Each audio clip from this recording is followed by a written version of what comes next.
เมื่อแม่ย่าจมว่าช่วงนี้หันเจ็บแขวกินหยังก็บ่ได้แนวแข็งๆนิดนึงก็กินบ่ได้ขนาดว่าคั่วผักใส่ซีนหมูแล้วก็ยังว่ายำบ่ได้มื้อนี้ก็เลยว่าจะมาต้มโจ๊กให้แม่ย่าแต่ว่าข้อยจะต้มแตกต่างจากที่เขาเคยต้มบิดก็จะมาเจียวกระเทียมให้มันหอมก่อนเพราะว่าบ่มีกระเทียมเจียวสำเร็จรูปคืออยู่บ้านหาไปเลาะซื้อตามห้างก็ง่ายอันนี้บ่มีกระเทียมเวลาเอาไปเจียวแล้วกลิ่นมันจะหอมมีไผเป็นค่อยๆได้มักกินกระเทียมเจียวกระเทียมแล้วก็มาเริ่มคั่วซีนหมูนี่เอาไปฝากเป็นต้นมุนๆแล้วก็มาคั่วให้มัน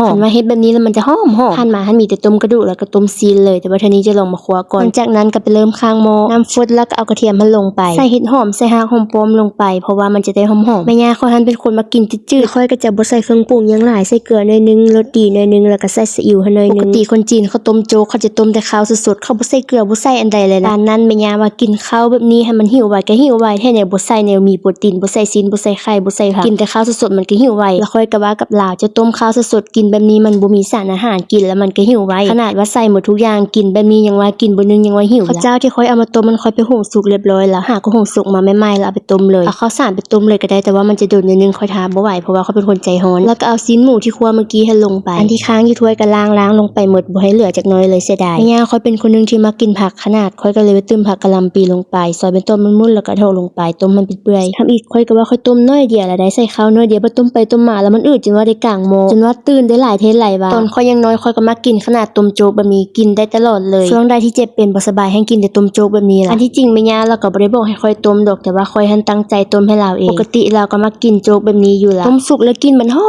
มซีนหมูหั่นแล้วก็หอมข้าวหั่นเด้ข้าวเนอเทเนอว่าจนว่าเกือบเต็มหม้อหลังจากนั้นก็ตักใส่ถ้วยไปเสิร์ฟแม่ย่าโรยกระเทียมเจียวหน่อยนึงเพิ่มความหอม